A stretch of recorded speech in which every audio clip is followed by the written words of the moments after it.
Tuesday, March 4, 2025. Planetary grid activation. There will be a very powerful planetary etheric ley line grid activation, which will be triggered by the solar eclipse on March 29.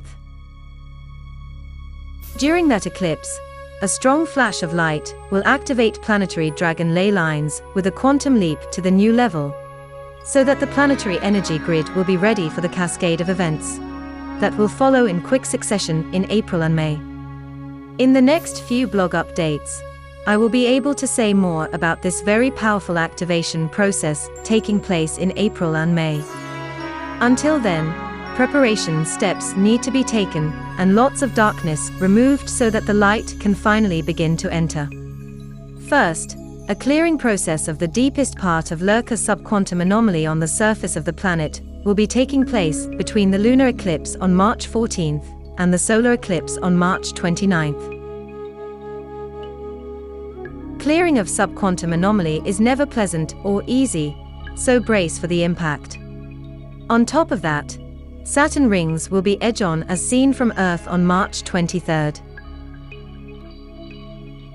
That configuration usually opens a dark portal between intergalactic subquantum anomaly, Saturn and Earth, and when it happened in February 1996, it was one among the darkest moments in human history.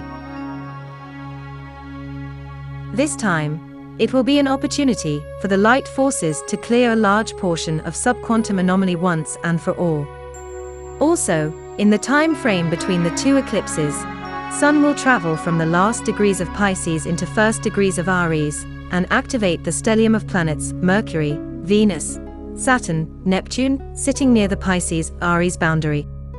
This stellium signifies a powerful transition between the outdated patterns of the old society into a new spiritual cycle. One very significant aspect of that transition process is disillusionment, which is necessary to release the old. This disillusionment will be triggered by the coming Saturn and Neptune conjunction, and there is a very interesting hint about that conjunction in the following article for those who have eyes to see. After the activation on March 29th, more powerful energies will begin to flow through Sintamani stones, and here are some guidelines how to work with those sacred stones. There are many people now burying Sintamanis and other stones on the ley lines in preparation for the March 29th activation, and here are some guidelines. Also, this time frame will see a significant energy upgrade of the tachyon chambers.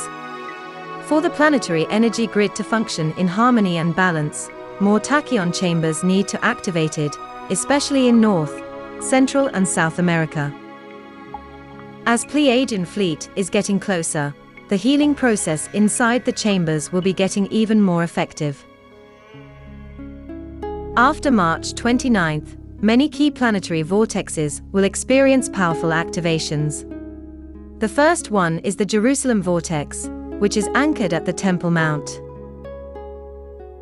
During late Atlantean times, this was the main Orion programming and implanting center for the native Natufian population. King Solomon decided to purify the energy of the area and built his temple there. One part of his temple was dedicated to the goddess Asherah. Energy of Asherah needs to invoke to bring healing and balance to the Jerusalem vortex and the whole region. Also, to heal the occult reasons for the conflict in Gaza and bring peace to the area, the archetype of the war goddess Anat needs to be purified and healed. There is a very significant, but completely neglected vortex of Ashtar Shiran in Yemen, and that vortex will experience realignment and healing after March 29th. A statue of After Haman, Sabian name of Ashtar Shiran, was found in Yemen. Another vortex that will experience its renaissance after March 29th is the New York City vortex. Naples in Italy is a very interesting city, because it's the location where ISIS mysteries have entered the European continent from Alexandria. It is from Naples that Egyptian mysteries re-emerged again in the 18th century. Naples' goddess vortex will be reactivated at this amazing place.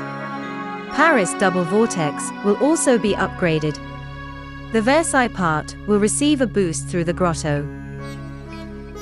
The Paris part will receive an empowerment through the Temple of Amiti.